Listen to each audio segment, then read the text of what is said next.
Yo, yo, yo, what's going on, everyone? Dan the Glass Man here. Just getting things started, just getting things set up here. And let's see if we can get you guys in a little bit better of an angle so you guys can see everything that's going on with the glass. That might work. That just might work. Let's see.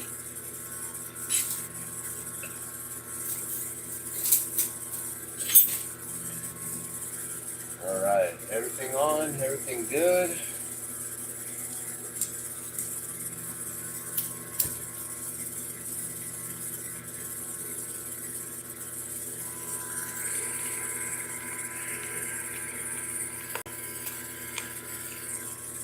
Alright, there we go. Good morning, everyone. Water is life.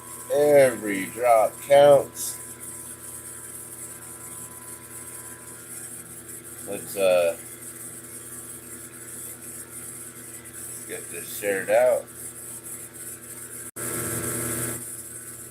Oh, I guess every time if I share it, then we get shut off for a second.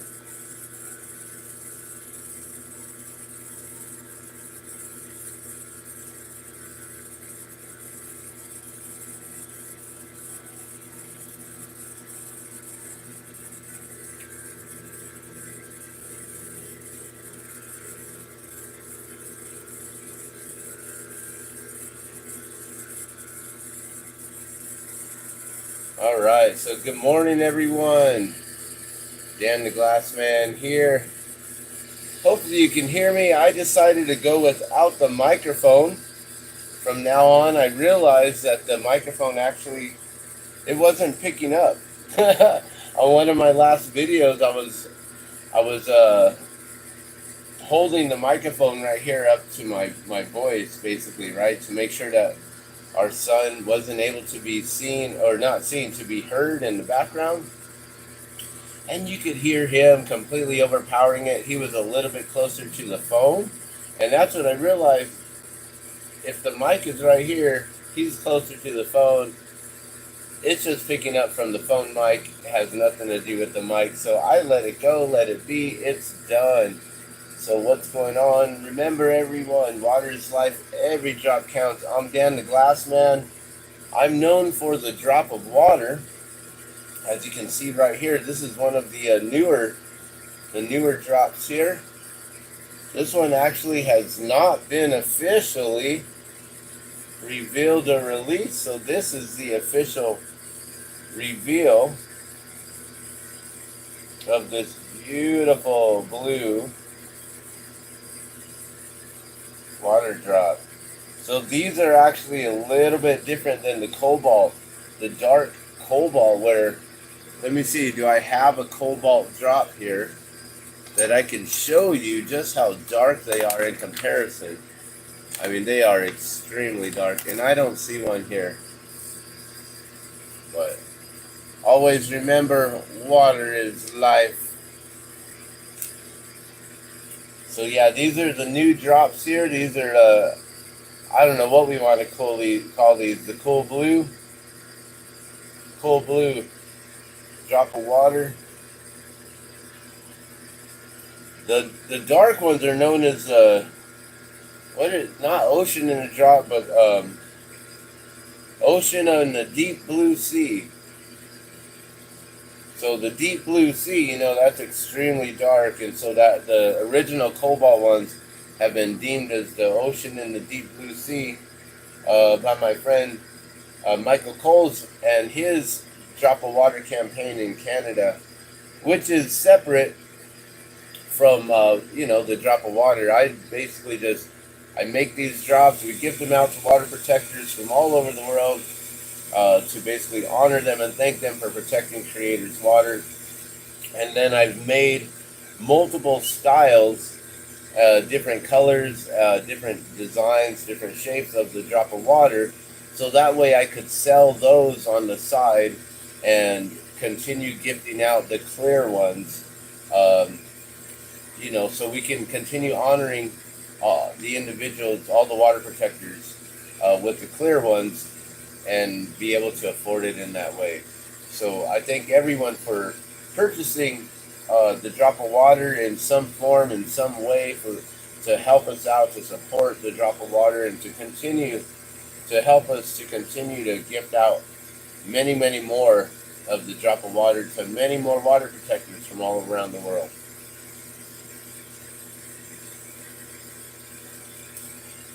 So this weekend was the Gathering of Nations Powwow 2023, the 40-year anniversary, which I didn't actually realize that. I probably should have gone. It was a really good event. I watched it all weekend online.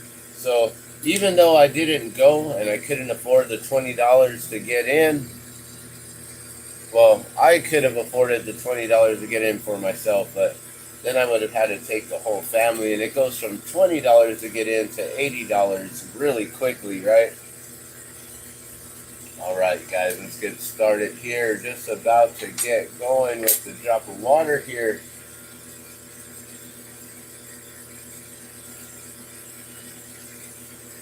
So today is Nizhoni Day's powwow at the University of New Mexico at UNM. And that happens every year on Sunday. So basically it's a one more powwow after the Gathering of Nations. Alright, I don't know what happened there, guys. Sorry about that. For some reason my feed goes in and out. If it cuts in and out quite often today, we'll just cut it. So as I was saying, the Nizhoni Day's powwow is the last day for us to all get together to see relatives and to experience the powwow, to watch the dancers, the singers, and to be there in in prayer and ceremony, to be able to go around and support all of the artists and the vendors and everyone there, or at least whatever you can support. We don't have too much money, but we're gonna go there, and I definitely want to grab a new shirt from Saba. I've seen his new shirts, and I would love to grab a few of those. And right now I'm just gonna make some of these water drops, the Drop of Water. So the Drop of Water, I've been gifting these out since 2017 to water protectors ever since the Gathering of Nations powwow and the special presentation of the Buffalo Dance. Several of my friends from Acoma Pueblo were invited to be part of that ceremony, and they asked to wear the Drop of Water as part of their regalia, so they had to get special permission in order to wear the Drop of Water with their regalia for the Buffalo Dance. And they asked me if they were granted permission to wear the Drop of Water, if I would make them for them. And of course, I told them I would be honored to do so. And so from that point on, I realized there was 200 to 300 other singers and dancers on the floor at the Buffalo Dance, and I felt compelled to want to gift them all the Drop of Water for being part of the Buffalo Dance, and that prayer, that ceremony, for honoring the buffalo, for honoring Standing Rock, for honoring all the water protectors from Standing Rock, and to honor the water itself. So to be a part of the Buffalo Dance and the Gathering of Nations powwow in that way, with the Drop of Water being worn by 19 individuals during the Buffalo Dance, which was the first time in 400 years that all 19 pueblos joined together, danced together, sang together, the Buffalo Dance. 400 years that all 19 New Mexico pueblos had come together to dance and sing together. And the Drop of Water was part of that. and that is history in the making. And individuals brought the staff from Standing Rock with the 7 feathers, the 7 eagle feathers, to represent the seven generations, and to honor the water protectors. And it was gifted to the family of the Gathering of Nations, and it was to be every year from that year 2017, another eagle feather would be added.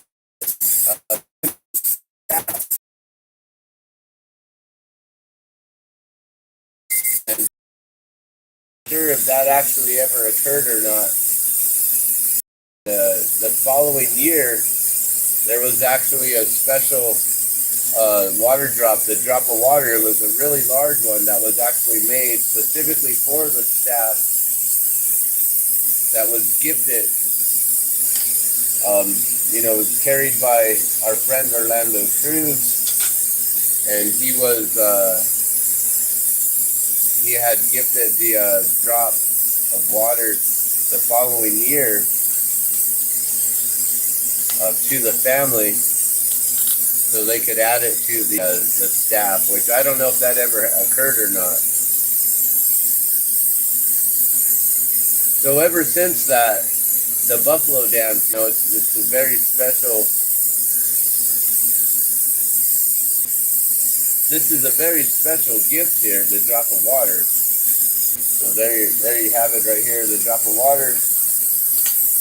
Water is life, and every drop counts. We are all drops of water in this vast ocean of life. Water is life, and every drop counts.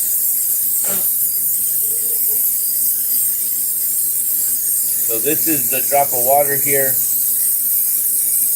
It's a clear water drop to represent clean drinking water for all, for future generations to come. And I give these to water protectors. Anyone who was part of the buffalo dance,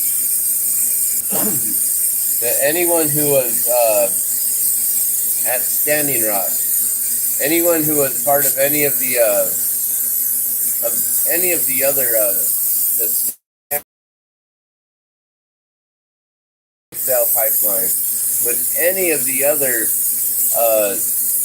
different situations that were occurring, even if you were the Taos water protectors, with Buck Johnson and going up there on the rig for 4 days and stopping the oil rig for 4 days, and all those individuals who were there. If you're a part of the Taos water protectors or any sort of water protectors, Hopi water protectors, any individuals who has dedicated your lives to protecting water, to just speaking up on behalf of water, even if you're just a keyboard warrior, but you're still speaking up on behalf of the water. You're continuously posting up, sharing knowledge, information, trying to teach the future generations and even our present and our elders' generations, and letting them know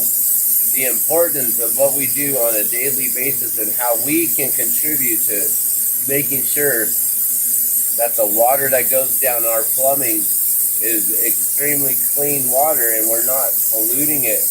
We're not actually putting toxic chemicals and things into the water, or else that will be extremely hypocritical to be fighting against these pipelines and talking about clean drinking water for all, and yet desecrating the water in their own ways, using chemicals, nasty chemicals for cleaning, Interesting, huh? Cleaning with poison. You're basically polluting everything.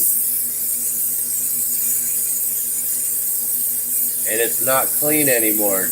The water's not clean. The air's not clean, and our food is not clean anymore. All because of us cleaning, using cleaning products.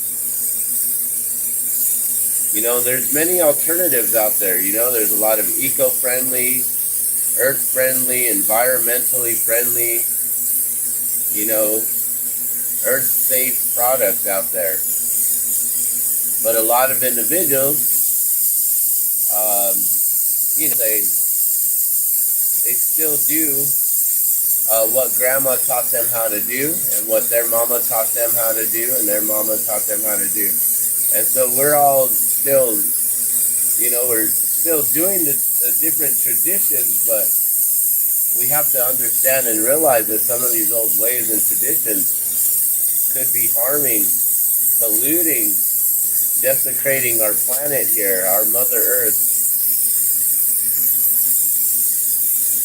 And so it's important for us to really, you know, take into a personal accountability for our own actions and the own things that we do. And really, I mean, how can you truly just remove yourself from all the pollution and completely be 100% like you know, there's some people who try to live a zero carbon footprint. That means they don't make any trash. Everything is like recycled or upcycled. They don't purchase anything in packages, and if they have any packages, they reuse them in some ways. You know, the trash that they accumulate throughout the year is like, you know, a handful in a little baggie that they eventually throw away at the end of the year.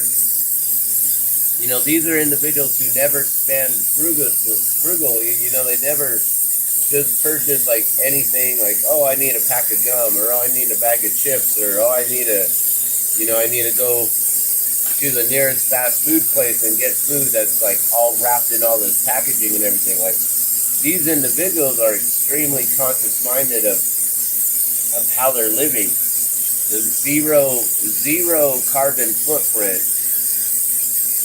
It's extremely hard to do. You know, I can't even say that I do that, but I try to upcycle and recycle everything in as much as I can. And, you know, getting into products like Norwex, you know, which I have my OptiCloth here, the Norwex OptiCloth. And Norwex is an amazing product here. The Norwex product, I don't know if you can see that label or not, but it's a Norwegian, so ooh, fancy, right? So we got this Norwegian product here, and the beauty of it is it's embedded with silver.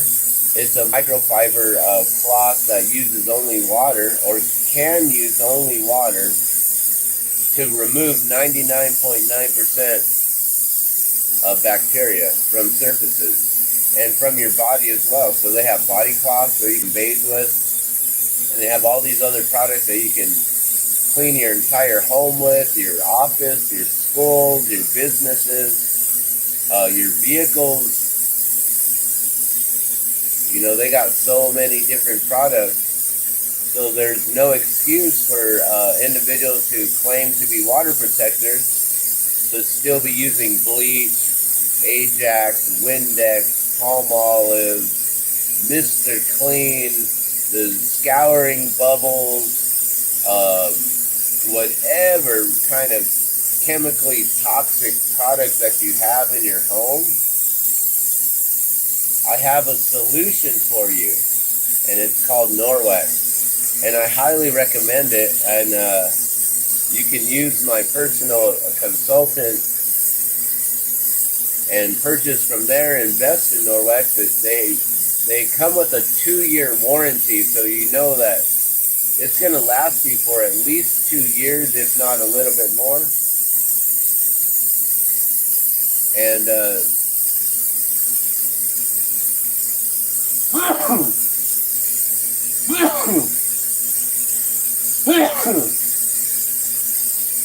excuse me.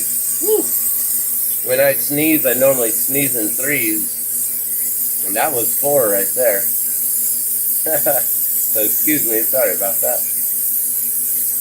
So yeah, the Norwex, a lot of people, they say, oh, that's expensive. I'm just going to keep buying my dollar soap. Well, that dollar soap accumulates. How many bars of soap do you go through in a year, right? And then, okay, if you're using soap, most of the time, that soap is stripping all the natural oils from your skin. So then you have to use lotions, moisturizers, skin creams, or whatever to then rehydrate your skin because you just stripped all of the natural oils and moistures from your skin. And that's the beauty of Norwex, is that it actually keeps your skin at its natural pH level and balance. It helps with people with eczema and acne and rosacea and other skin ailments and things like that. And it helps to restore and rebalance your pH level and it doesn't strip all of your oils like all of the soaps and detergents do. So then you don't need to re-moisturize your skin. But if you do, I personally just use straight up coconut oil, because you can use that topically for your skin and things like that. You can use it for oil pulling, for detoxing, and for your teeth and gums and things like that. You can also eat it as well and cook with it. And, so having coconut oil, olive oil on hand, those are very good things.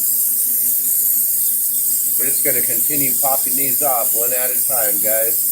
There's number 3. I don't know how many I'm going to be able to make, and I don't know how long of a live video I'm going to do here. So thank you so much for tuning in and watching.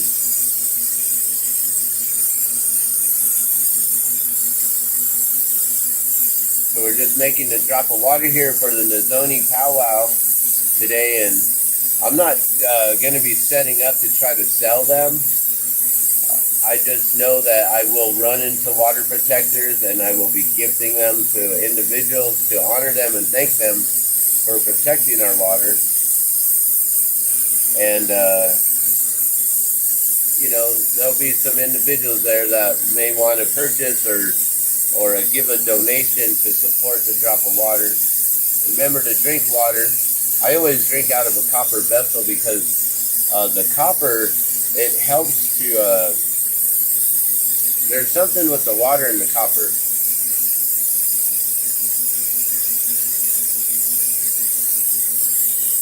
It has to do with the electrons and the protons that are in the water cells, and the copper, how it regenerates, rejuvenates, and basically turns the water into ital, living water. Like any sort of water in a puddle, like stagnant water that's not moving, not flowing, is like dead water, right? You don't want to drink stagnant water. But flowing water, like a waterfall or, anything that's like a cyclone that's like in a whirlpool kind of thing, when it moves around or when it splashes and creates it aerates and creates oxygen, it actually brings life back into the water, and it helps to restore the water into living water. And so by drinking out of copper as well, it's very beneficial. And someone said, oh, you should drink at least 1 glass of water per day. I was like, well, I'm easily doing that because I'm pretty much just drinking only from this copper mug. Unless I take my glass. I have a glass jar or a big glass bottle, like a 32-ounce bottle, and I take that with me when I'm doing yard work and things like that. So good morning. I see that someone is tuned in and watching. So I'm just making the clear water drops here, the drop of water. I do have on a brand new water drop that I just revealed. And I don't know, I just quickly called it the Cool Blue drop of water. But I'm not sure if that's what it's going to officially be called. But I might just call it the Cool Blue. because it's really nice and it's got a real mellow blue to it, not cobalt, not a dark cobalt, not the what is it, ocean in the deep blue sea kind of blue, not from the abyss blue, dark blue. That's what the original blue ones are like. They're like a super dark blue. Hey, what's going on, Coffee?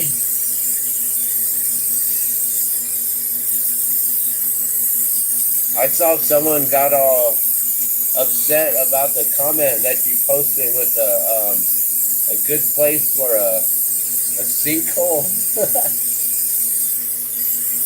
I was like, I don't know exactly what you meant by that. If you just want all the natives to sink, or if you just want Tingley to sink, or what, or just this area in general. But you know, everyone's entitled to whatever they got to say, and everyone's entitled to their own opinion. And sometimes in text, you know, things are, you know, you make an assumption of what a person's intentions are, and it's really hard to understand. And yeah, and if you don't like the gathering, you don't like the gathering, or if you don't like Tingley, you don't like Tingley, or the casino, or, you know, I don't know what that comment was directed at or directed towards, but apparently someone didn't like it. I saw that. I just let it be. I'm like, whatever. People get too hurt these days.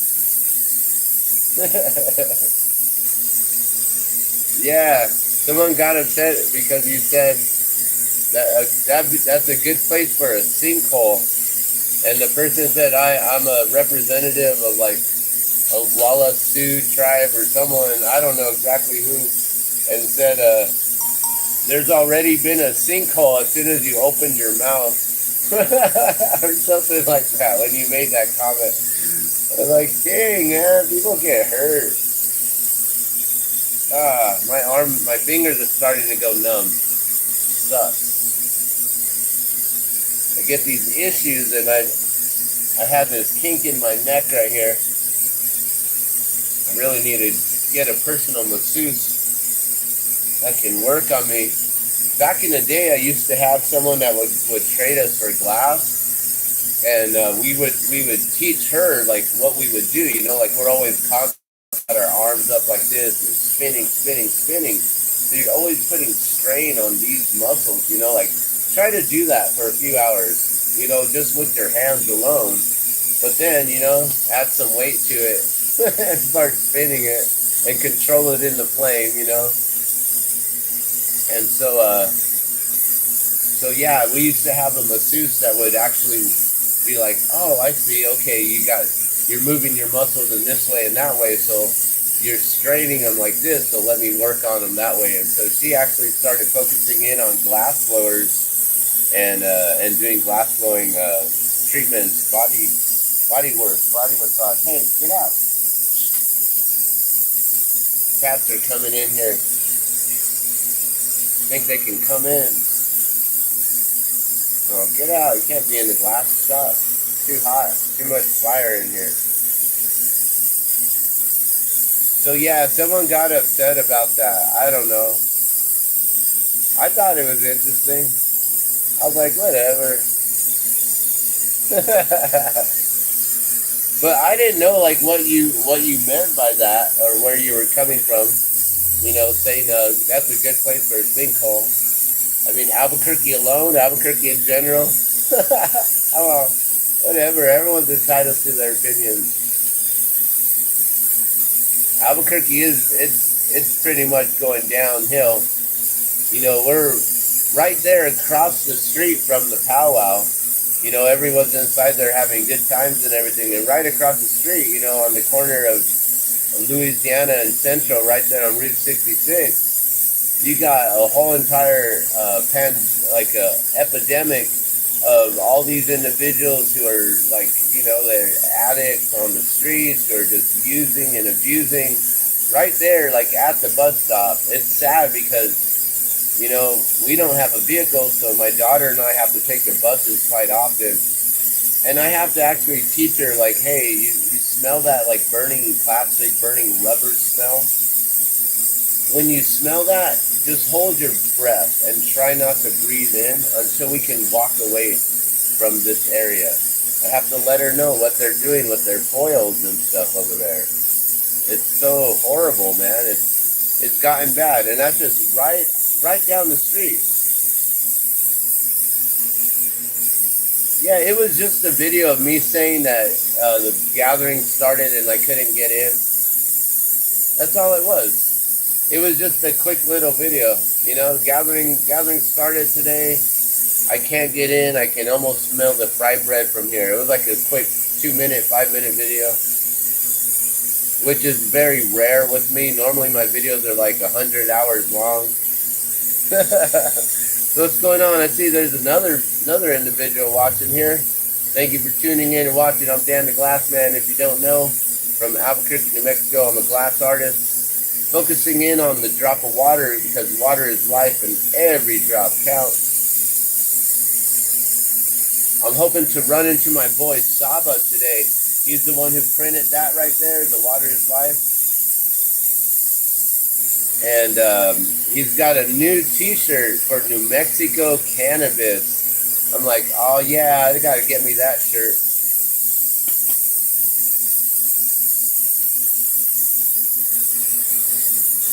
It's pretty cool. It's like the letters New and Mexico, or the letters N and M in New Mexico.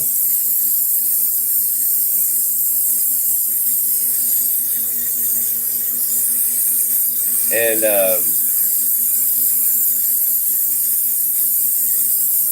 in the N and the, sorry, I got sidetracked. I was reading that comment, and I didn't know exactly what you meant, Davos style. But in the N and the M, he like curls the N off and the M, and then they're like little leaves that come off, and I thought that was pretty cool.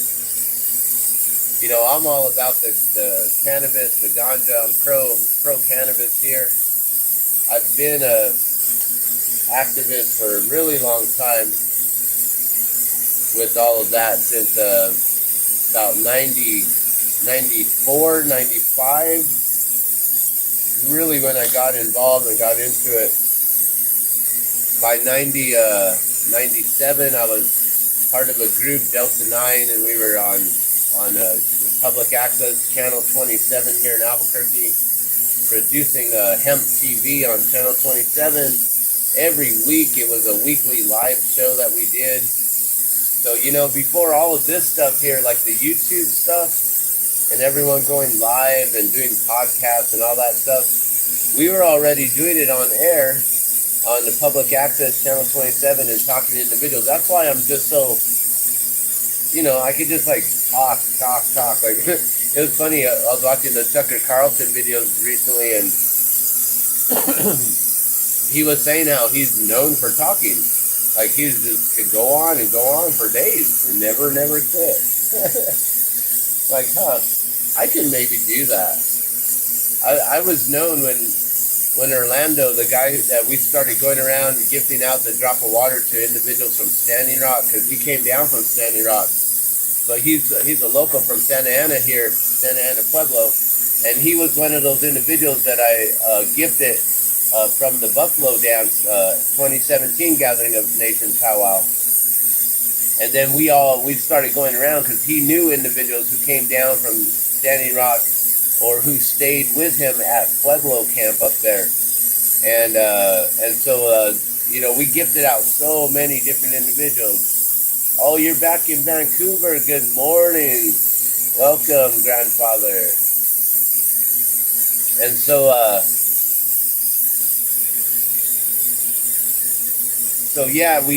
we started going around and gifting out these drops for a while, and Orlando, he was the one who really helped out with gifting them out to individuals from Standing Rock, because I didn't know who the individuals were. He was there. He was at camp, Pueblo camp with them, and then, he was at the sacred fire, and he was there with many other individuals from all the other different camps and different things. So he got to know a lot of individuals, important individuals that we ended up reaching out to and had the honor of gifting them the drop of water.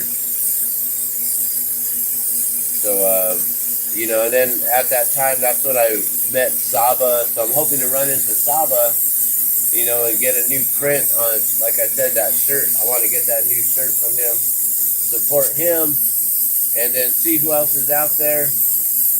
Try to be as supportive as I possibly can, but I'm kind of broke. Still waiting on funds to come through. But,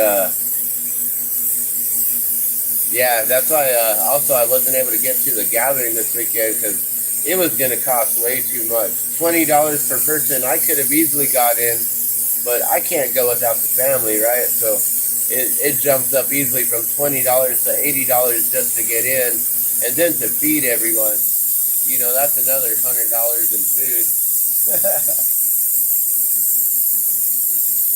But we have the Nizhoni days, the Nizhoni powwow, which is a free event today that's put on by the Kiva Club of UNM, which is the University of New Mexico.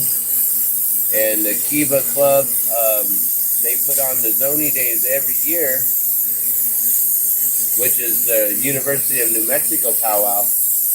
And kind of like, the last day for everyone to gather once the gathering is done. So Gathering of Nations ended yesterday, and Stage 49, oh my gosh, they had Common Kings that closed out the event last night, and they were amazing. Those guys are from, I guess, California, from LA, and also by way of Hawaii, and they are, I gotta recommend Common Kings. If you don't know Common Kings, I suggest check them out. Well, that's only if you like reggae, though. But they're just good. They were amazing. As a musician, I can appreciate other musicians just by the quality of the music they play. It doesn't matter what style they play, or checking out live bands, and watching how well they perform. Then you can really, you can tell, man, these guys are tight because they put the time in. They invest in practicing on their own, then getting together with the band and rehearsing their songs and their whole entire set, and then doing the segues. You can tell when bands are really rehearsed and tight because they can just go from one song to the next one seamlessly. Whereas there's some bands that they're like, hey, what song? Like in the middle of the show, in between songs, they're like, hey, what song do you want to do next? And then they'll just decide on right there and then bam, go into it, right? Instead of creating like a set list and being professional about it and everything. So yeah, I mean, these guys were top notch, There's different levels of musicians, there's so many different levels of everyone, everything. People get upset when they hear that there's like a hierarchy. It's like, no, the hierarchy, we got to remove the hierarchy and go to no, the hierarchy will always exist. There's always going to be individuals who are going to be better than other individuals, that's just the way it is. There's always a procession, there's always the elders, and there's always the youth, the youth has to always respect the elders, whether or not they understand or know why, and then they finally learn why once they become elders themselves, or in the times of their experiences and in the teachings through life, different ups and downs that they may come through, and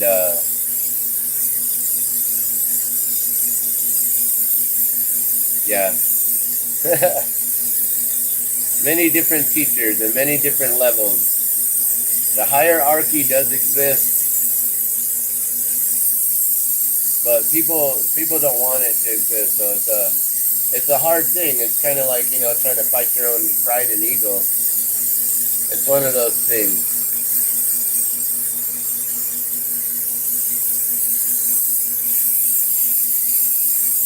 So the drop of water, we're almost to number 9 here. We're getting up on the first row.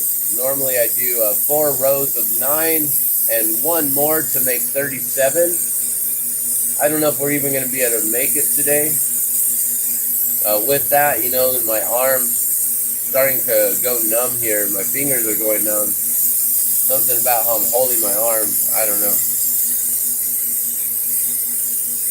Uh-oh. Did I lose y'all there? Talking about the hierarchy.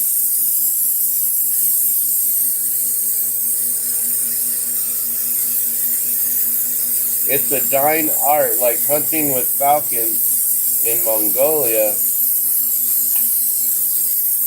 Most kids are not interested in being traditional. Yeah, you know, it's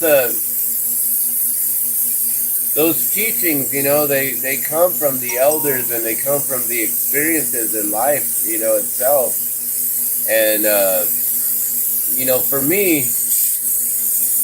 you know, I am native as far as my mom is from Mexico. Our name, our ancestors are descendant of Mexico, so we have Mexican blood in us. But I also have Spanish blood or Portuguese blood within us as well because of my father's side and our last name being Garduño. And I understand our history of being exiled from Portugal, Spain back in the day. We had a role in, you know, doing the bad tithings and doing for the Holy Roman Church, and we eventually got exiled. La Garduño got exiled, and we ended up going, I believe, to Ireland and up north and to different places, and I believe that's where then the Moors came to be, and then also there were the mafias and different things that also came to be, and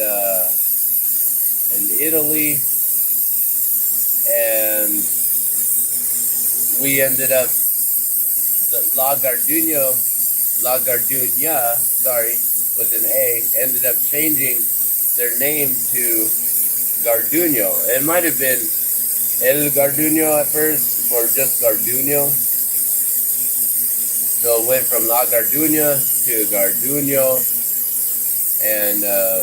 and we basically, like, that name got hidden out or whatever, changed because of the whole history of being exiled and stuff. So on the Garduño side, we have a lot of ancestral karma there. And so for me personally, this is my own way of being able to give back and to be able to honor Creator's water, to be able to come back to nature, to be able to have full faith in Creator, and knowing that we are all brothers and sisters on this earth, on this planet. We are all born through Creator. We're all created through Creator. And so that makes us by fault, or by default, sorry, not by fault, but by default, that makes us all brothers and sisters when we are all created through Creator. And that includes, you know, all of the animals as well, you know. So you got the whole animal kingdom, you got the plant kingdom as well. And you also have the elements, the fire, the earth, the water, the air. So all of this is all creations by Creator. And if we all come from Creator, then we are all connected in that way. And so for me, you know, I never learned any sort of native teachings or indigenous ways, or you know, like American indigenous ways. At one point, I was told that we may possibly have Navajo blood, Dene blood within us, but there's no way to prove that. I can't ever say 100%. I'm not a card holder. I don't, you know, I guess maybe we could do DNA checks, but I don't trust any of that. To me, that's vampirism, and I don't really believe in all that, giving blood out to these companies. It's like Isn't that the white man's medicine that we don't trust? Yet we're still entrusting them to come in and give us their bottled waters and their bottled jabs and sticking us in the arms with things that probably shouldn't have inside of us. This experimental gene therapy is what it really is. And I don't understand why people even are entrusting this this white man's medicine right now when we're supposed to be going back to nature. You know, that's my whole thing, is just going back to nature. And, you know, I'm not trying to get involved into what tribe are you from or this or that, because we're all the same tribe. We all come from Creator. We're all Creator's tribe. And if you really look into the history of the world, or at least the written history, you know, because a lot of the American indigenous people, they didn't have a lot of their history in writings. You know, it wasn't laid down in writings. You know, it was all spoken through story, which is how back in the day, you know, time immemorial, is how they say that the Bhagavad Gita was written, and all of the Vedas, you know, like the Upanishads and the Rig Vedas, and you know, there's so many different books and volumes of the Vedas, that basically the Vedas is like the science of truth, and it's all the information and the history of everything, you know, astronomical, astrological, all the different things that, you know, we didn't discover until, like, you know, a few hundred years or whatever, but they have this already written in Sanskrit from, you know, time immemorial. And basically all of these writings are supposedly the sound vibration of God, of Creator. And so, you know, so these individuals have a history that have been written down from time immemorial, to the point to which that vibration that came from Creator was then passed down through the songs, you know, the chanting, the vibrational chants, the songs that then were placed into writings through Sanskrit and put into the Vedas. And so there's a civilization that comes way before these individuals, which are known as the Indu, I-N-D-U, Indu. The Indu tribe, they say, is the first original tribe that is here on the earth. And that the Indu tribe, the Indu genus, so this is, you know, like a genus species, the Indu species of human, the Indu genus, indigenous, Indu genus, that basically the teachings say that we are all, they say we're all Hindu, but really it's Indu or Indu genus. And that back in those days they had the vimanas, the flying machines, and they were able to go around the world, flying around to different continents and spread this knowledge to all the other peoples of the earth, all the other brothers and sisters of Creator. And so you'll find in history, there is a lot of this findings and stuff, you know. And, you know, a lot of individuals, they're curious as to why there's information of, you know, sacred Egyptian findings in the Grand Canyon, and why there are places that are named after Egypt. But yet this is a place of Native American, indigenous or indigenous peoples, yet there is also a history of the ancient Egyptians there as well. How did that happen? Well, it says specifically in the Vedas how it happened through the Vimanas and through the teachings of the many gods or creators that all come through in different versions, or I don't know, different manifestations, different energies, different vibrations of God or Creator, and they then manifest into something that is then visible for us to then see, to hear, and to interact with. So for me, my teaching comes from the teachings of Krishna consciousness, and through the Vedic knowledge, Vedic scriptures, and the original teachings of Creator that are written in Sanskrit, and then these Sanskrit writings were then translated into English and into many different versions and verses, so that the rest of the world can actually then learn and understand the true history of the indigenous or indigenous peoples. And so for me, I try not to get too entangled or detached from just knowing that we are all connected through Creator. There's no arguing that. And so Creator, that's my tribe. I'm from Creator's tribe. And if you are as well, then you are my brother, you are my sister.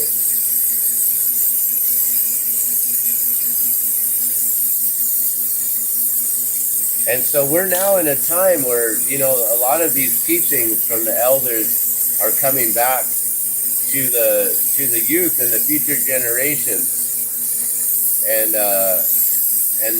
yes, it's even coming back from way, way back, all the way to Sanskrit. Way before, long before Jesus. And that's the one thing that I ask a lot of Christians is, okay, so if it is the one way, the only way to God is through Jesus, right? Then how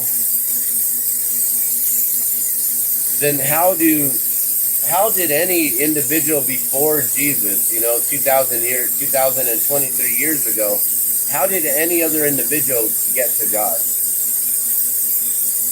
And even Jesus himself spoke how he was reciting the scripture of the king, of King David, right? So the knowledge and the wisdom he was sharing came from a king before him. And when he was born, they said, a new king is born unto us in this day on this town of Bethlehem, right? And so a new king is born. That means there was once an old king, right? Who was the old king before that? Well, that was King David. And who was his king before that? And his king before that? There is a procession. It's a hierarchy. And it comes down. And so for me, knowing and understanding everything that comes from the Vedas and putting it together, going on with the path of the whole, I've been anyone and saying it in that way or whatever. I don't mean to make offenses if that is offensive, but for me, the red road, that path, that way of the American Indian, and I don't like to really call the American indigenous people Indian, because there's India, and the whole thing with the English people getting the peoples confused, because they were looking for the spices from India and trying to find a route to go around the whole world, and then they found a different land and they thought they found India, so they called these people erroneously Indians when they never were.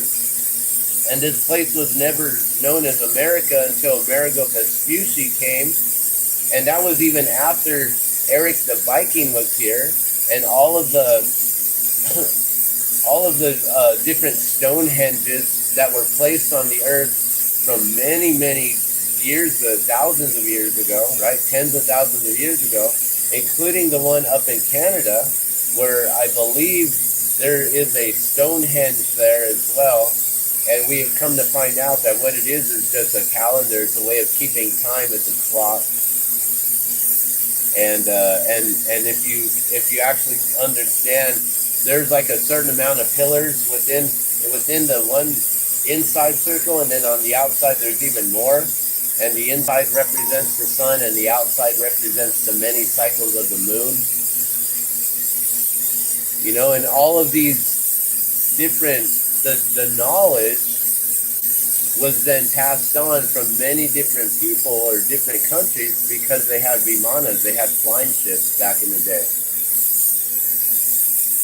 They knew how to vibrate themselves in a way, and just the energies that they possessed and harnessed within their own chakras, because they kept their vessels clean and pure. They focused on the spiritual nature of themselves, not this body, but the spirit. So, you know, for us, we're so focused on materialism and capitalism, especially here in the United States, that we don't give enough time to the spiritualism, the spiritual reality of who I am that I am, our true selves, our temples. Yes, you understand. So let me read that comment. Yeah, it is difficult for me to follow Christians as well, except I understand that Jesus did exist. Jesus was here. Jesus, to me, is basically just another avatar of a great ascendant master that came down in a form that the people were able to recognize and understand. So they, it's like God comes to you in the image that you are going to recognize the most, right? And that's why they say that God sent Jesus in the image of man to teach man and mankind, you know, compassion and love and forgiveness, you know. And there are many different avatars of Creator, and Creator comes down in these different individuals in times of need, when the people lose faith in Creator, which like is happening right now. And a lot of people basically are trying to overpower Creator and be like, I don't like the way Creator created me, so now I want to be a dog or a cat, or I'm going to identify as something else that God chose me to be. I'm going completely against God. And so we're now in this time of F Creator. I'm more of a creator, better of a creator for myself than God or Creator ever can be for me. And that's where we're at in this selfish, materialistic way of life. And for me, learning about Krishna consciousness, we call it the Maya Vedic, which is the illusion of reality. It's the illusion of what's really going on, because all it is materialism, material possession. And most people, they purchase so many things throughout life, and I'm, including me, I'm still learning. I'm still a student, even though I can still also pass on the knowledge that I've received. Just because I'm still a student doesn't mean I can't also be a teacher, or at least just, I don't want to really be a teacher. I just want to share knowledge, you know. I don't want to be anyone's guru or anything like that. I just wanted to share knowledge, keep it open source, like Nikola Tesla talked about. Keep it all open source. That way we can all advance at that same level. If we all knew, like, hey, check this out. All this knowledge is right here. You learn it, you study it, we can all know it together. Bam, then we can all move on to the next. It's like, wow, you can move up in the hierarchy of knowledge, right? And so, yeah, it's very interesting, because there's a lot of individuals who are stuck with their ego and pride, and they're very prideful of of their material aspect, right? So they identify as, for me, I am Dan the Glassman. I am Albuquerquean. I was born in California, so I'm also Californian. I was born in Pomona, which is where the Paoma tribe comes from, right? And Ganesha Park was right there, which I eventually learned Ganesha. No, it's not Ganesha, it's Ganesha. It's like, oh, wow, look at where I was born in this sacred spot, sacred place, playing in a playground that was like a very abundant, bountiful place, Ganesha Park. And we called it Ganesha because we're so ignorant, because no one teaches us properly. It's like, oh, it only took 40 years of my life to realize the importance of that place, and Puoma tribe being there, and Ganesha Park being there, not Ganesha. But it was all run down and filthy and taken over by gangs and stuff like that, horrible. I was born in LA County, Paloma. I always say Paloma because I know the Paloma tribe is from there, but Pomona, California, born and raised, and then moved here to Albuquerque, New Mexico, which is where we do the Gathering of Nations every year. The son of Shiva, yes, Lord Shiva. There's a lot of talk about this whole misappropriation and things like that, right? Like, I got in trouble because I started making a red drop to honor the missing, murdered indigenous women, right, and individuals, and because I wasn't female, I wasn't born female, and because I can't prove I'm native enough.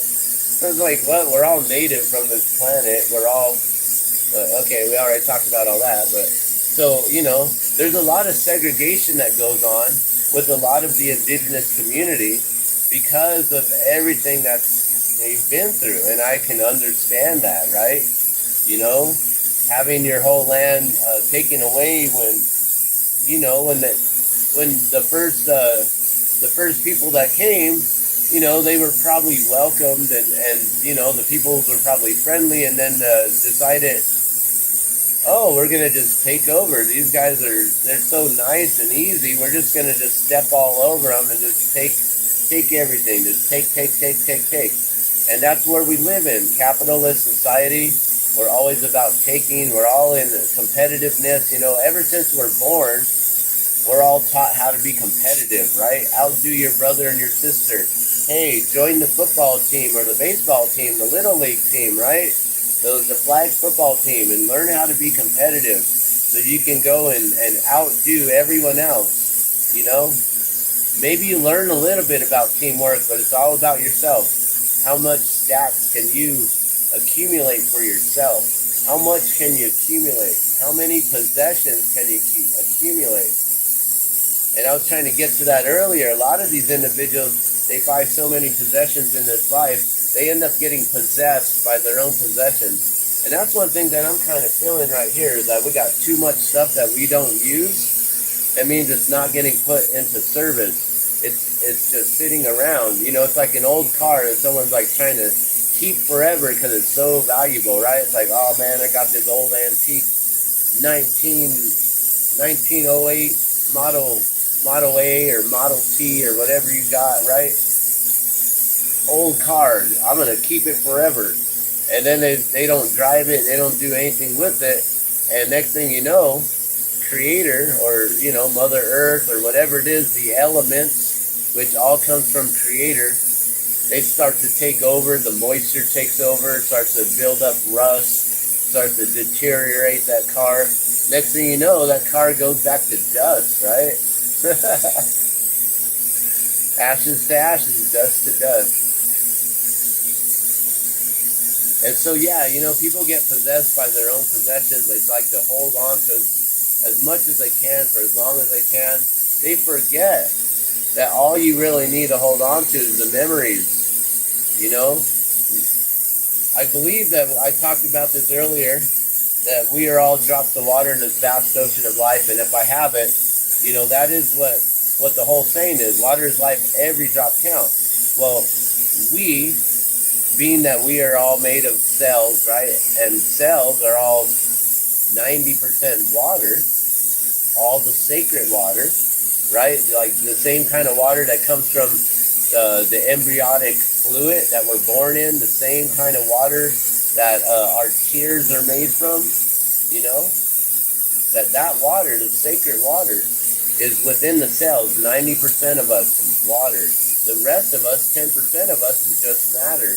And what holds us together is all the electrons, the protons, and the neutrons. It's that magnetic energy that is created that holds us together.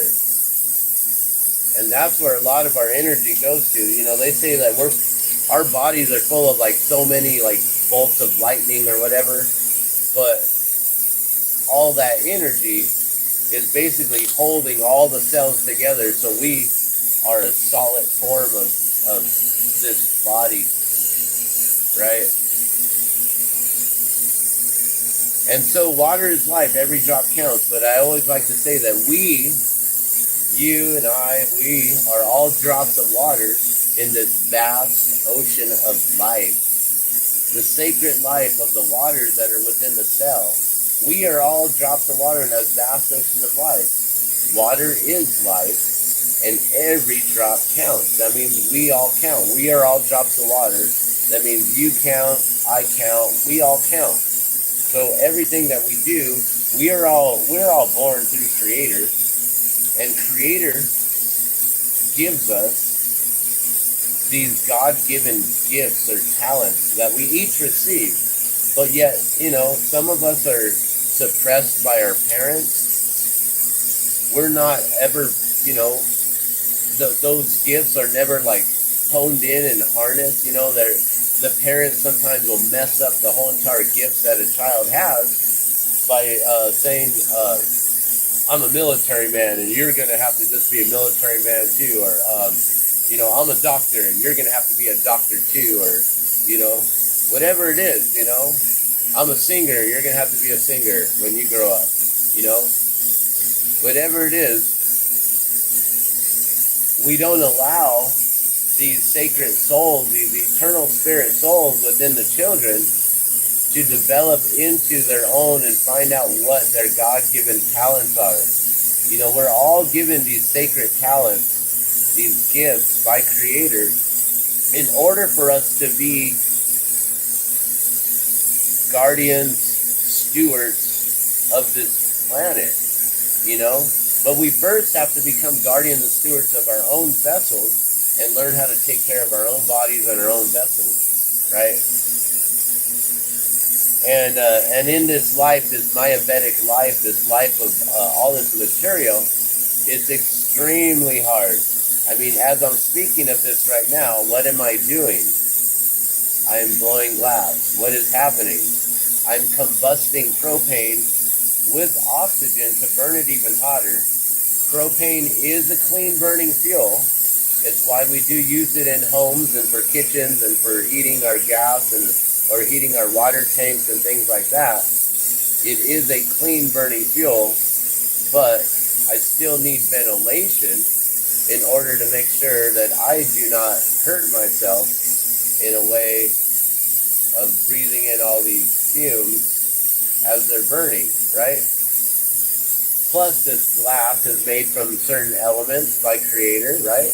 That is then man-made and put together in a certain way to create boron and silica mixed together. So when I heat up the boron and the silica, well, there's certain fumes that are then released from the glass here. So as I'm speaking of how we need to protect our vessels, it is very hard to be 100% in this material life or this Vedic life. So it is extremely important to then make sure that you're spending a lot of time working on the spiritual life, the spiritual plane, the spiritual world of your soul, and not focusing too much on the material and all that. Make sure you give yourself time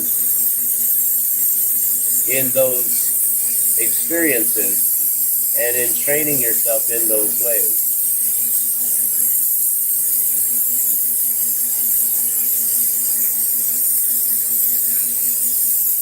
But yeah, it's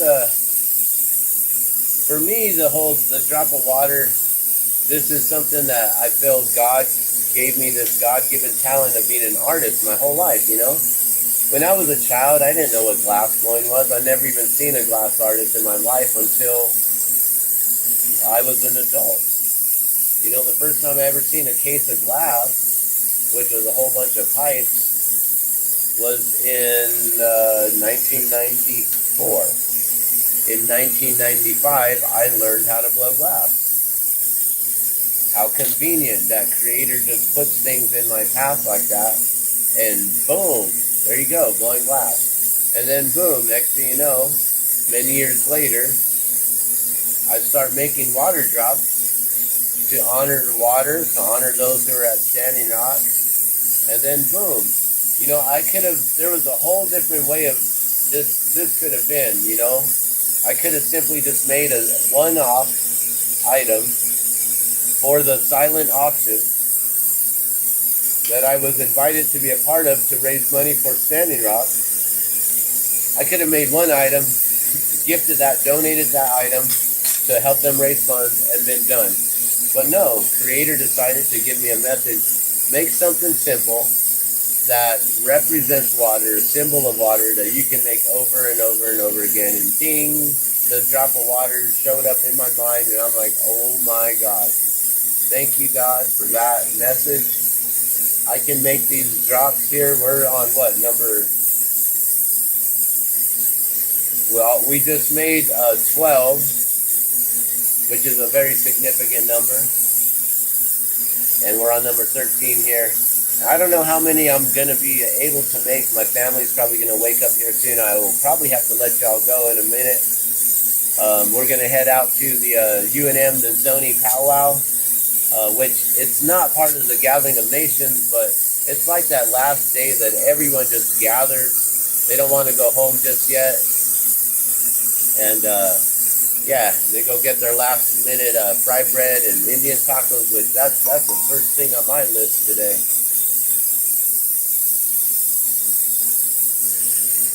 Well, besides water.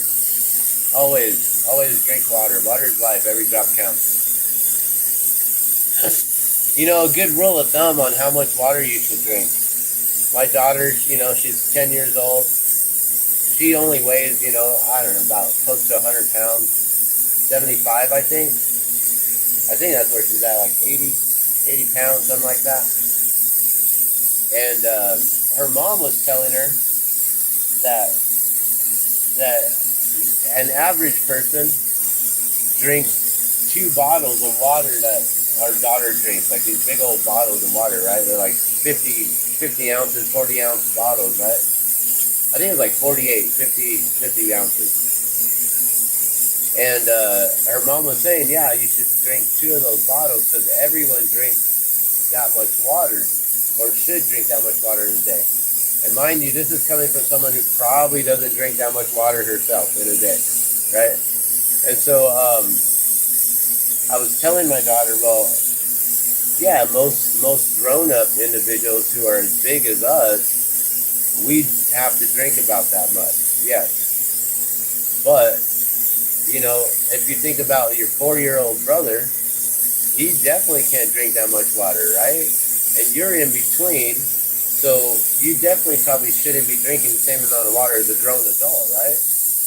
The rule of thumb that I've always learned, and I like to share and teach others, is you take your body weight. So let's say you weigh 150, and you divide that in half, and you come up with 75, and that's the amount of ounces, 75 ounces of water a 150-pound person should drink per day, and that's just to stay hydrated. And you know, it's not for someone who's like, you know, a worker on the roof, or someone who's out in the fields, you know, work in the farms, gardeners, farmers, you know, people who work in agriculture, people who are outside all day in the heat, athletes, those individuals, they definitely need more water than just someone who's, just casually sitting around or maybe walking a little bit from here to there, whatever like that.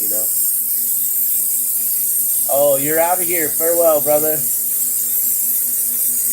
Let's see, I didn't even read any of what you said here, besides the son of Shiva. Samsara illusions of the senses. Agree 100%. Temples focus energy from other dimensions. Yes. It is always a pleasure to exchange ideas with you, brother. I must return to work. May peace and prosperity be upon you as well. Thank you so much, enlightened initiate.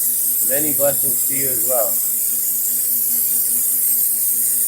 Taking without giving becomes a curse, resulting in the bitter aloneness. Yes. And that is why people eventually become possessed by their possessions. So thank you so much for tuning in and sharing your thoughts with me here, enlightened initiate. I do appreciate it.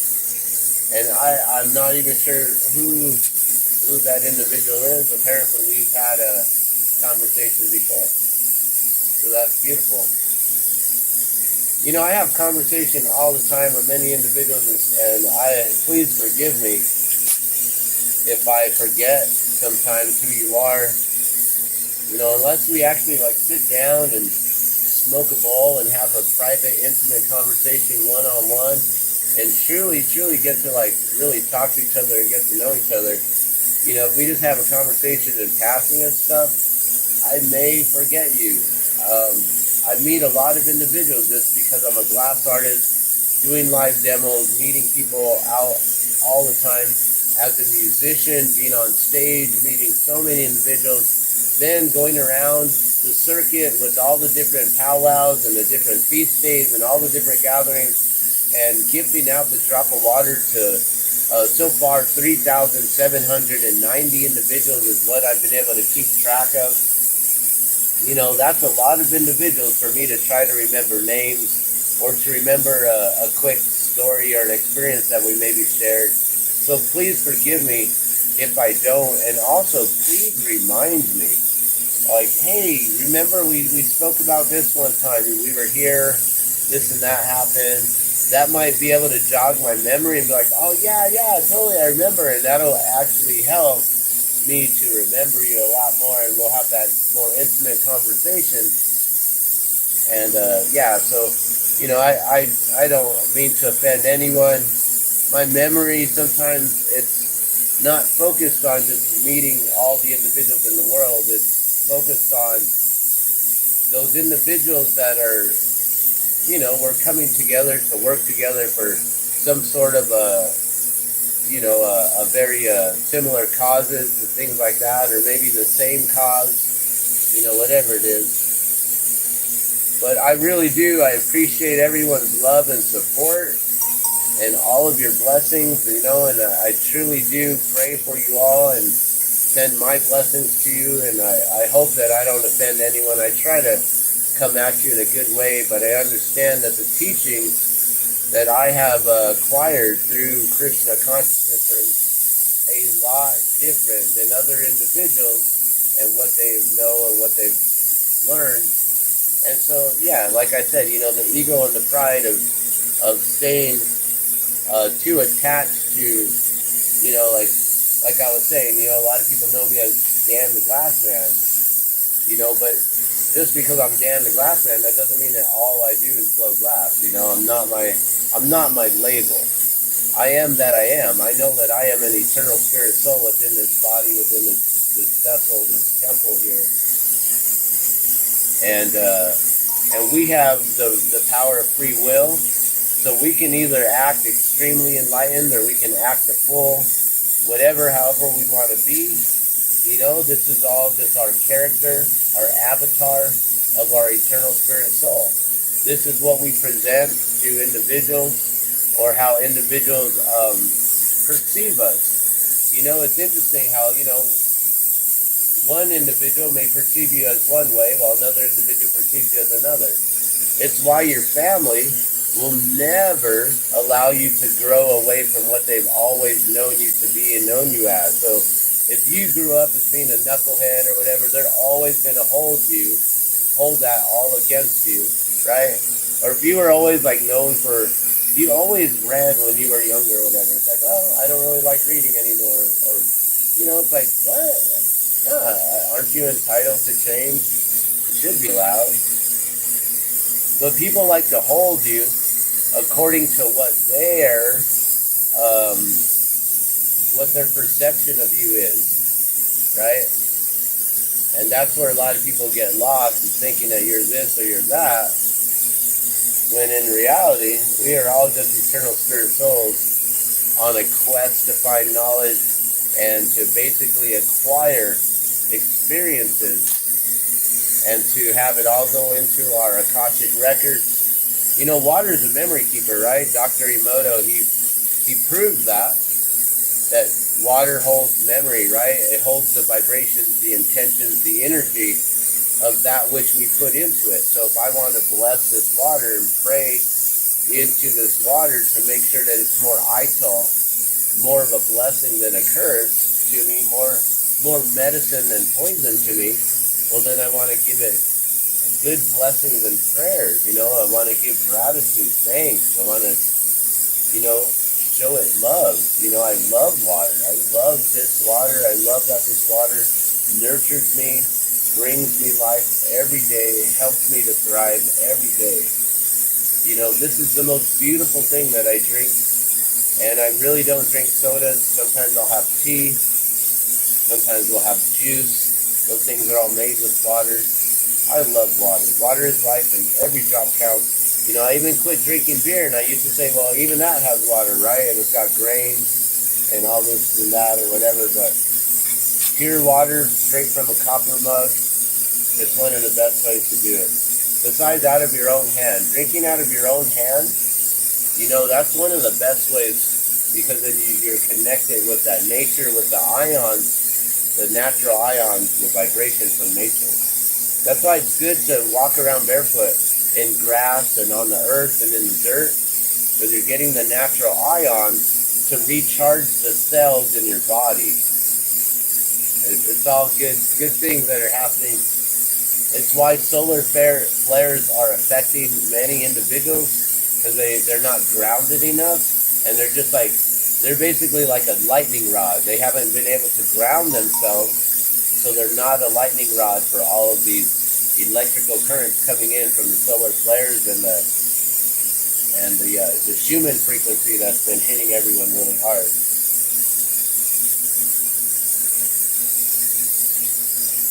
Maybe this is why it doesn't affect me. If I drink out of copper all the time, and I'm getting my cells charged constantly, daily, all the time. Food is by medicine, and understanding that Creator put everything on this earth here for us to use. Genesis 1:12. If you're a Christian, you understand that God brought forth all the herb-bearing and seed-bearing plants and fruits for us to use as meat, and He saw it was good. Creator created many, many different things, and everything can be food and everything can be poison. It all can be medicine and it can all be poison.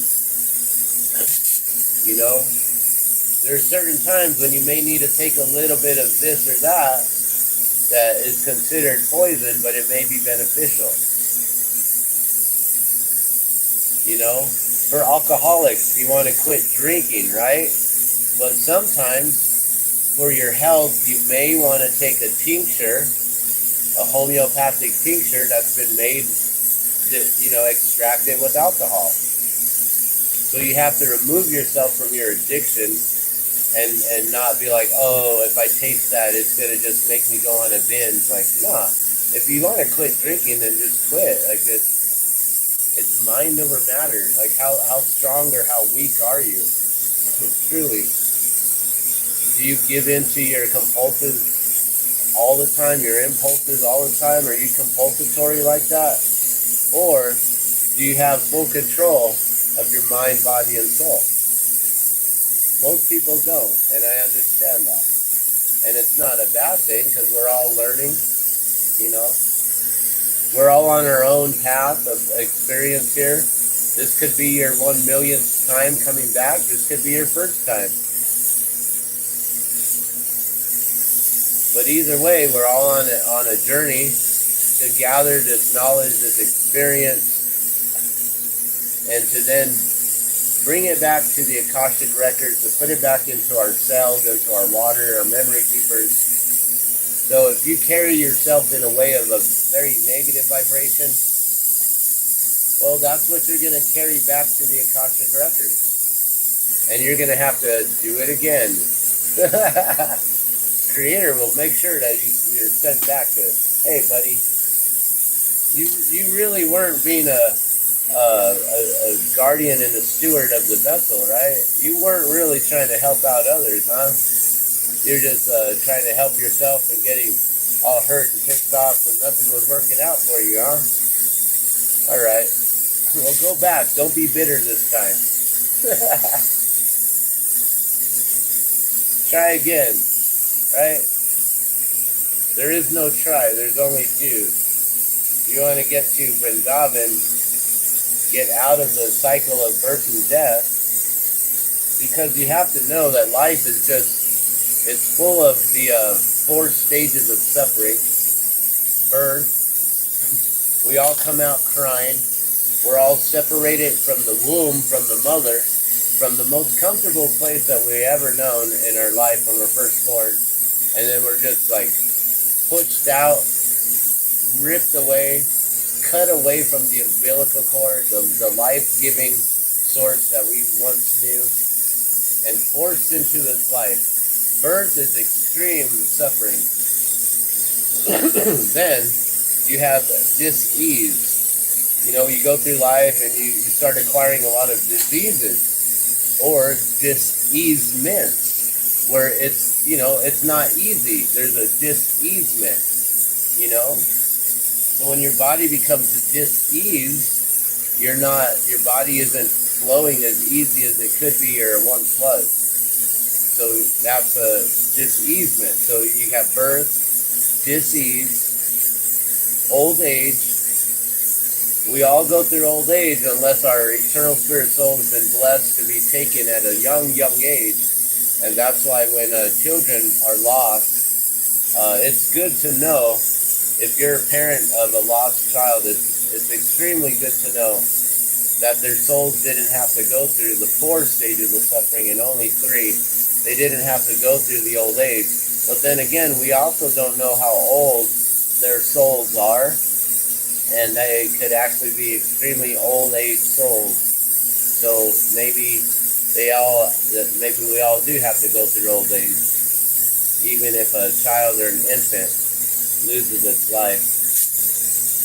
And then the final stage of suffering is death. And death is one of those things that we all want to run from. You know, we don't want to run towards. We want to kind of still experience life here. You know, and all the loved ones, all the people that we acquired in life here, you know, all of our possessions, all these people that we claim as ours. You know, this is my mother, this is my father, this is my brother, my sister, my cousins, my aunties, my uncles, my grandpas, my grandmas. These are my best friends. These are even my enemies. These are the people in my world, in my circle.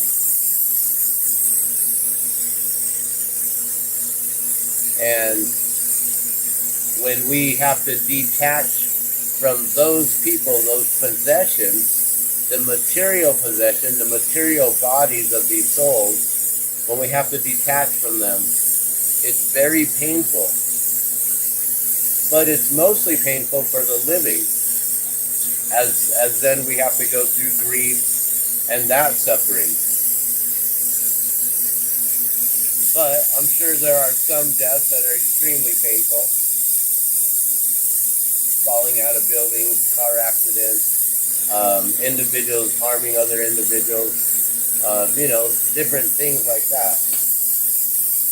But it's good to know that once you get through that experience, that last little bit, then your soul is recycled once again into the eternal bliss where all the other eternal spirit souls reside. And then whatever your experiences are shown in, your Akashic record, what you're bringing back is then will be then judged upon, and you're either going to be allowed into Vrindavan, or you'll be allowed to go back and try again. And depending on how you live and your karma will determine on whether or not you actually come back as a human or come back as a animal, some sort of a creature, even like the lowest creatures like, slugs and snails and worms, roaches, things like that. So all depending on what you do in your life is going to then determine on what you have to become in your next life. And a lot of times, like if you're a roach, well, most people stomp those out right away, right? So your life isn't very long at that point, It might be like one day, bam, done. Okay, then you go to your next manifestation, your next avatar, and then bam, done. Okay, then next one, bam, done. Like, and it takes like, I think, 8 million cycles of that to finally get back to being human. And this is all knowledge from the Vedas. And don't quote me on the 8 million because I could be 100% wrong on that. And you cycle through on these millions of years, millions of life cycles in order to get from one to another to another. But the thing is if you are like a worm or a critter of some sort and you get blessed, specifically, you can then get transformed right away into human in your next life cycle. So I try to make sure that I always bless animals on their way out so they can then, boom, come back right away and be the human. So they can then, humans and animals, the reasons, what separates us is that we can actually have these conversations and talk about the eternal spirit soul and our connection with Creator.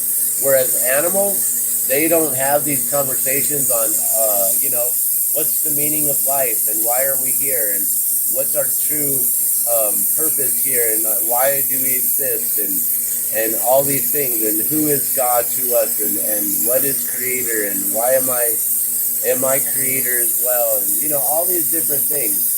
And animals, they could care less. All they do is their devotional service. Whatever they were meant to be. A dog is a dog, will be a dog, right? A snake is a snake, right? We've all heard those stories with the morals on, the snake bites the person. Like, why did you bite me? I helped you, and blah, blah, blah. Because I'm a snake, naturally. Like, oh yeah. So we all have our own devotional service, our own God-given talents or whatever it is that we've been given, that we can then figure out how to make the 4 stages of suffering through life a lot more easier and more pleasant. And that's what we call bringing heaven to earth, And you don't have to be a Christian or anything to believe in heaven. It's just knowing it's a utopia.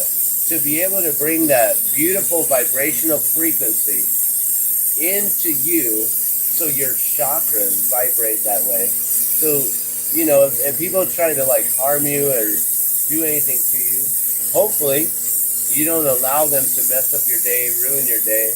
And that's something that I still have to work on all the time. I have to always remind myself not to take it personal. The 4 agreements, always do your best, never take it personal, never make assumptions, and keep an impeccable word. 4 agreements, some of the best teachings as well that I'd like to share with you, give to you, bring to you today as well.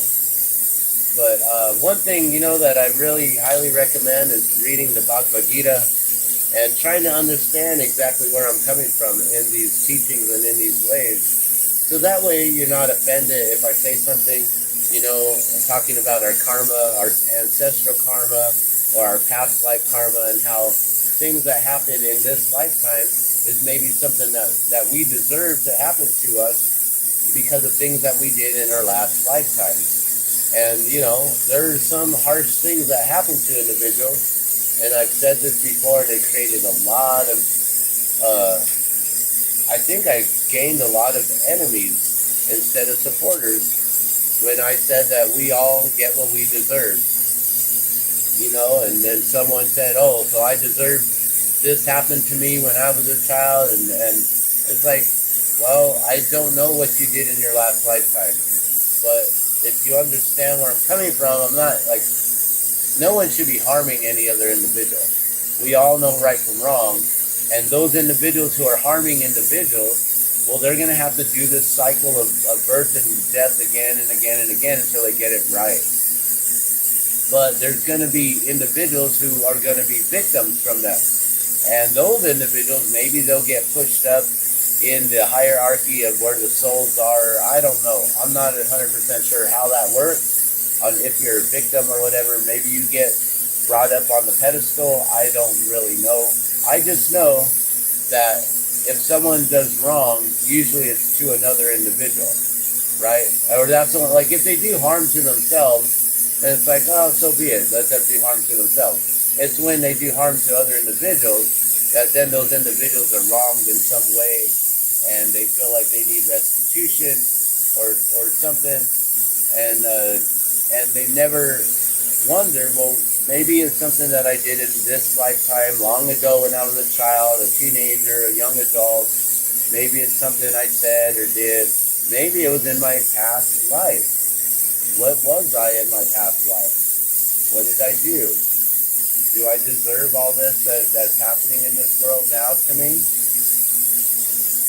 So, it's really good to read the Bhagavad Gita, so then you can truly understand on these things that I speak of and where I'm really coming from. Because I don't mean to, hurt anyone's feelings or say something wrong and be like, I did not mean to offend you. I was simply stating in our teachings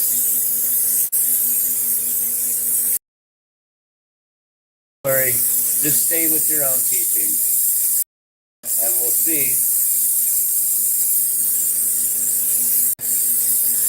Well, we will all see where that gets all of us, right? And only we know whether or not what we're doing is beneficial or not, or what we're doing is insane. If we're doing the same thing, expecting different results, or if what we're actually doing is something that's beneficial to ourselves, our souls, and other individuals and their selves and their souls as well, for the whole planet. And that's always a good thing, is to know that we are all supposed to be in devotional service to one another and help each other thrive. And also, and teaching in these ways, but hopefully it doesn't offend individuals.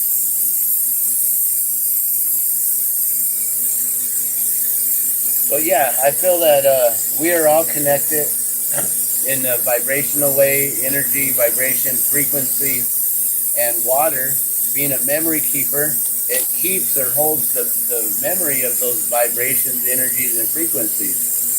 So it's very important for us to be careful. Don't be careless, be careful. There's a lot of people in this world who say, I don't care about this or I don't care about that, just blurts it out. Like, dang, all right, well, we need more people who are careful and not careless. And,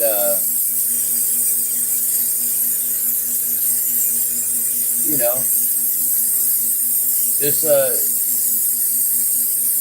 be careful in your devotional service and helping out others and supporting them through life in love, through love and through compassion. But also we have to understand that we have veered off in many ways and many teachings to where we've kind of just decided we're going to do things our own ways. We've become very independent. And that's one thing that, Creator has given us. He has blessed us with the power of free will. And that is simply a test on knowing whether or not you are going to willingly serve Creator or not. Are you going to willingly serve yourself over Creator? And so it's a simple test, and that's why we have the power of free will. That's why we can do a lot of things, and that's why a lot of individuals end up in jail or in prison, because they feel that they're entitled to do certain things because they have the power of free will, forgetting that, well, that probably wasn't in the best of service to Creator or to other individuals, right? And that's why people get in trouble. And then again, we got man-made laws that are asinine and ridiculous, and we need to stand up and fight against those uh, ridiculous, asinine, man-made laws, and try to focus on the God-given laws and the ones that are spoken in the Vedas, the ones that have been written in Sanskrit from many, many years ago, time immemorial, and which have then been translated into English for us Westerners to be able to understand. And really, for me, once I read the Bhagavad Gita and a few other texts, that's when I was really able to understand the path and purpose of Jesus and the Bible, and why stories were removed, because they didn't want certain knowledge and things to be known and shared. But all of that, like for me, the Bible, I don't know. You might have like the one that Joe Biden swore himself in, right? That real dark Bible, right? Like, I don't know how thick that thing was. He's like, here, you carry it for me. I wonder, did he actually carry that on his own? Because it seems like he's changed from the time that he got sworn in to the time that he's become senile. And I don't know if it's even the same individual, or if it's a guy in a mask, or what's going on with that and all that. But okay, so your Bible might be this thick or might be that thick or whatever, however thick it is, right? To me, it's still just the cliff notes of what the Bhagavad Gita is and all of the Vedas. The Vedas are like, I don't know how many volumes of scripts, of books that have been written. And so all this knowledge basically has been like compartmentized into what the Bible and the books are, all the different Gospels.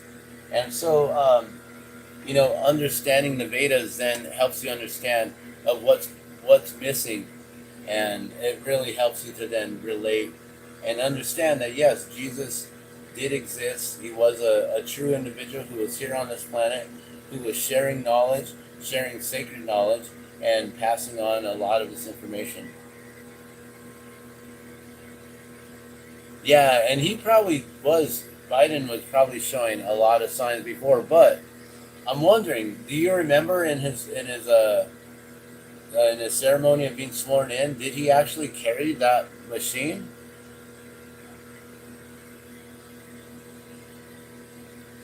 Yeah, heaven is a planet. It's one of the highest lokas, actually. It's a loka, Loka. There are many different lokas. Earth is one of the lower lokas. And there are a lot of higher, like, the hierarchy, individuals, like there's a totem pole to climb for your spiritual path, and there's a hierarchy of even planets. And the Earth is one of the lower lokas, and there's a lot of higher vibrational lokas than Earth. And I'm pretty sure we can all accept that with the way that the world is going these days.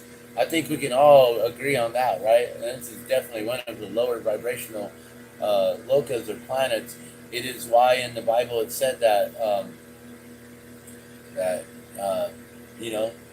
the demon was sent down here to rule domain over this place. This is one of the lower lokas, the lower vibrational planets is Earth. Even though us humans, we want to be like, this is the greatest place in the world, well, in the universe.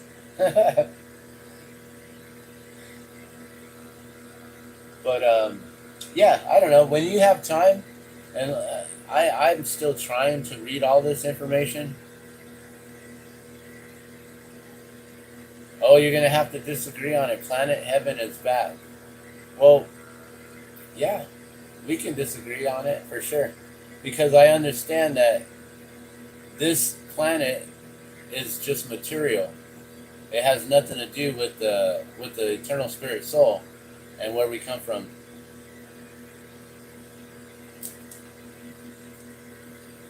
You use what Bible canon, the original books. But still, the Bible came 400 years after Jesus, right? That's a long time to write an account on the messages and everything. But I also understand back in those days, the memory. Oh, Sumerian tablets. Okay, yes. Yeah, and the Sumerians still, I don't believe the Sumerians outdate the Indu tribe, Indu. But yeah, Sumerians, they definitely were here many, many moons ago, long ago. So I'm trying to think. There's another tribe as well, and I believe they were also connected with the Sumerians. Um, Not the Indus or the Hindus with an H, but I can't think of what they're. I'd have to look it up and try to find it. Anunnaki are the source for all religions. Maybe. I know that they are definitely the source of ancient Egyptology. You know, and the whole thing with Aset Ka and their followings of Isis and the whole afterlife and being able to drink blood from her wrist to be able to bring back the dead and things like that.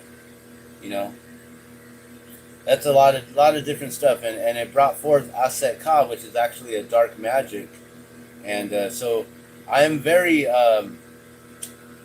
I'm very cautious on all that because of what I know at Aset Ka and how they are all connected with Draconians and with the Order of the Dragon, and how all the way back in time there was the fight over who ruled the kingdom, and it was always between the Draconians and the Jezerites and the Danites, and those three were the main ones that always fought over the kingdom back in the time, like with the two fallen angels, or the two angels, Eros and Erebus, and how they were fighting, and that was basically the beginning of the battle of good and evil. And then there was this fight for the kingdom and who was to rule over the kingdom. And so the Draconians were always fighting to be in charge and be in rule over it. And I do believe that they currently have rule over this dominion now, this Loka, this planet, and that is why we have the Illuminati and we have the elite and the powers that be that are creating depopulation and pushing these agendas on removing a lot of the individuals on this planet. But also at the same time, the Illuminati is the enlightened ones. They're the ones who are like illuminated. They're the ones with the light. They have the knowledge. They're the ones who have suppressed and hid all the knowledge, put it underneath the Vatican, and removed books from the Bible and different things, and tried to suppress the Dead Sea Scrolls and the Sumerian tablets and the Emerald tablets and the ones that they found when we were in Desert Storm in Afghanistan, and the book that they found recently that talked about the Jesus, and it had the book of Daniel, and it had the book of Epoch, and a lot of different things. And so knowing that they were fighting always with the Jezerites, the Draconians, and the Danites, and there were some other individuals who are rulers who would then come in and they would take over rule. And I don't even know how I can find this information, but I stumbled upon it because of an individual who was studying Satanism and dark magic, and telling me that she was Carpathian, which then led me to understand what was going on with the Carpathian Mountains and with where the first vampires come from, the bloodsuckers, the dragons, the Order of the Dragons, and Vlad, and all this connections and Set Ka and the connections with Egypt and Isis, and how she was one who would give blood from her wrist in order to bring back life to the individuals from the dead. So there's a lot of that I'm very cautious on, because it has nothing to do with Krishna and with Lord Brahma, with Vishnu, and so and it's all about the material. This is all the Maya, the illusion. And so the Maya Vedic world here, the lower loka, keeps us from understanding that there is an upper loka. It makes us to think that, we can bring heaven onto earth by bringing that higher vibration of the higher lokas into the miniature lokas, the chakras we have within us, the miniature lokas we have within us, this miniature universe here, and being able to get them to vibrate and spin accordingly, properly, to where then your God self that's right here in your Dantian, and you can then vibrate that out and be able to then have this aura around you that's like a shield of protection. And and even if they remove you from this planet, you know that your soul is vibrating in this way that they can do you no harm. That your soul is eternal. You do not belong to earth. This is not heaven. You can bring heaven down to earth by bringing that vibration and frequency within your lokas, your chakras, your planets, your wheels that are spinning, your energy wheels.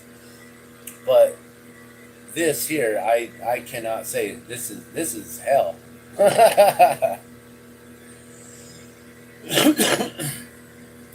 So heaven and earth, for me, earth is it's a material thing, whereas heaven is a vibrational thing. And that's what I mean.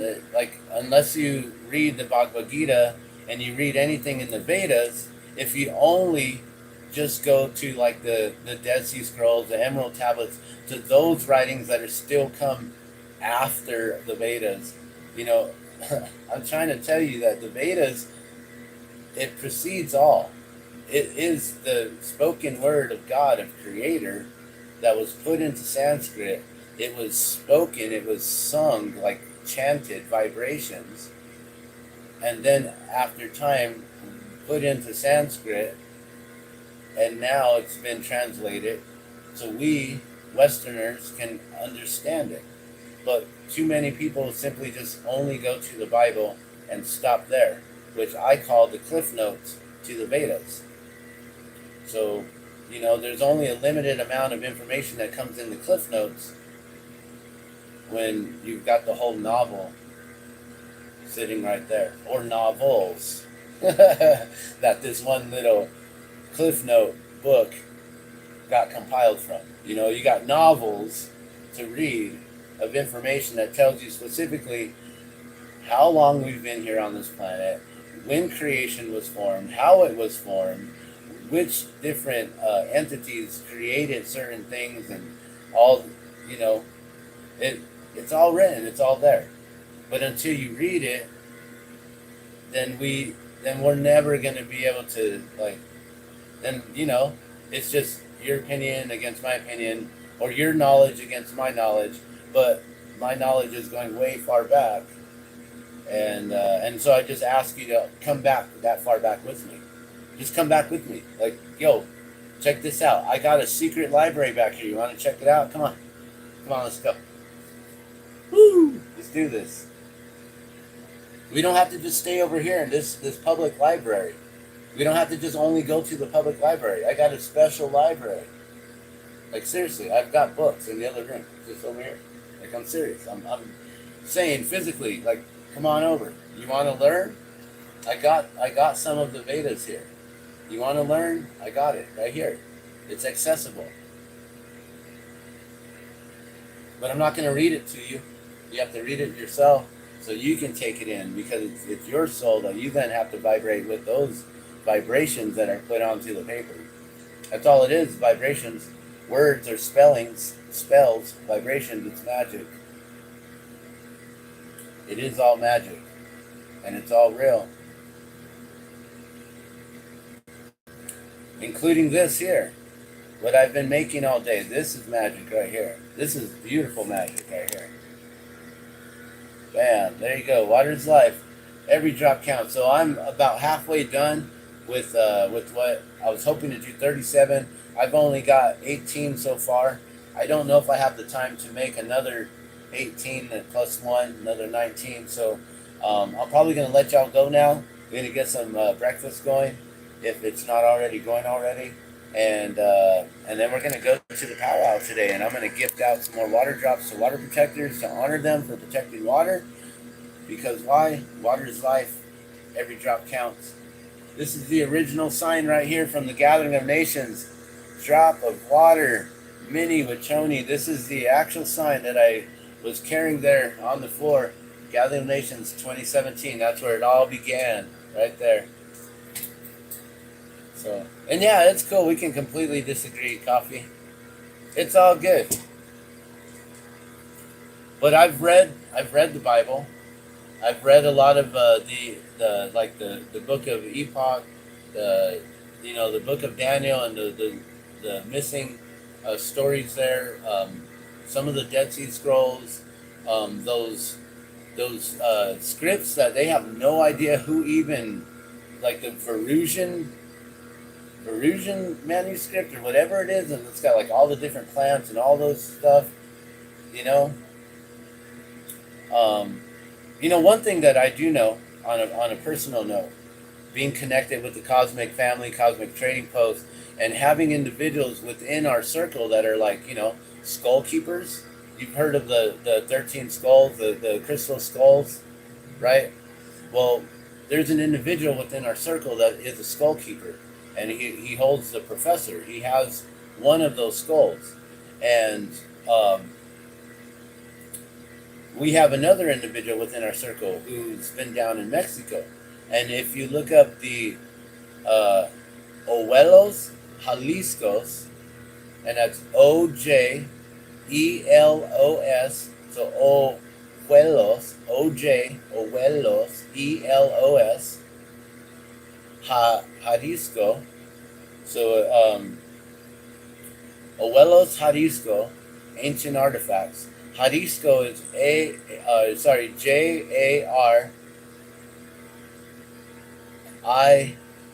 Jalisco, ISCO, like Jalisco, So you got the Ojelos Jalisco.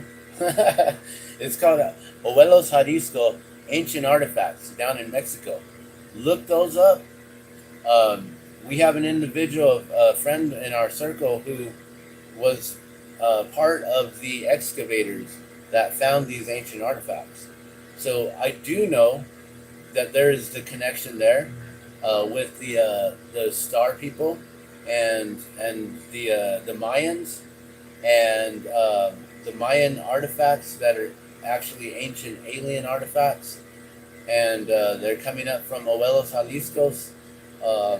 And our friend from the Cosmic Family was part of that excavation, and in around 2009, 2008, somewhere around there, he brought him up here to Albuquerque, New Mexico, where we were able to actually hold them, to feel their energy, their vibrations, to try to interpret the stories that were placed or carved on them. And the Mexican government in 2012. So we saw them in like 2008, somewhere around there. And in 2012, the Mexican government officially declared them as true ancient artifacts, as alien artifacts. It's got the story of the aliens coming down from the stars, and that they give sacrifices from the birth of their individuals, and they have like the babies that they're like offering back up to the sky, to the gods, and many other interpretations and stories on those. I highly recommend checking out Owelos Jalisco's Ancient Artifacts and seeing what that's all about. And also try to look up the professor, the crystal skull. He's the one that he's got. It looks like he's got glasses on. That's why they call him the professor. It looks like he's wearing some sort of eyeglasses. Um, yeah, cosmic family, all connected through the cosmic universe and through this eternal way of the eternal souls, and the way that our souls are basically magnified together, brings us all together so we can recognize each other in very beautiful ways, and we can connect in those ways.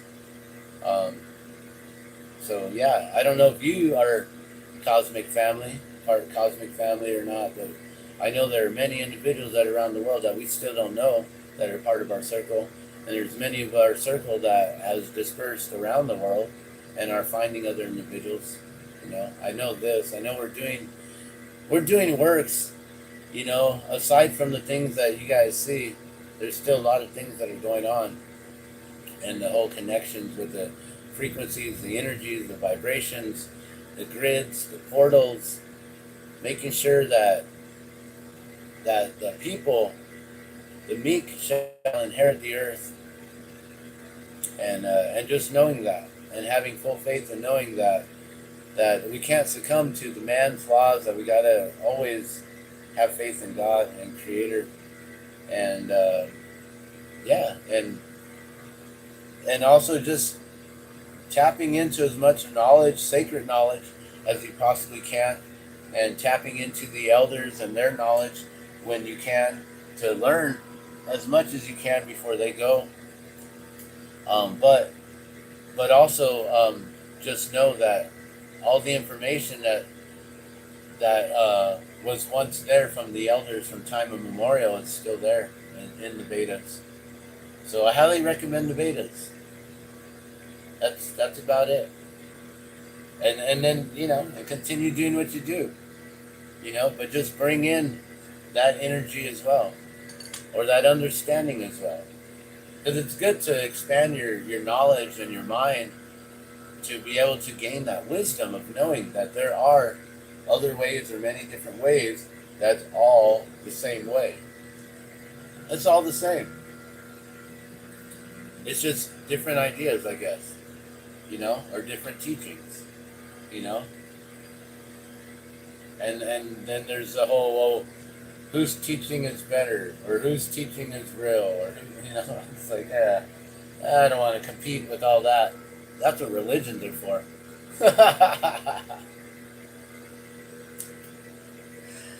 Yeah, spirituality has nothing to do with religion. So that's the thing.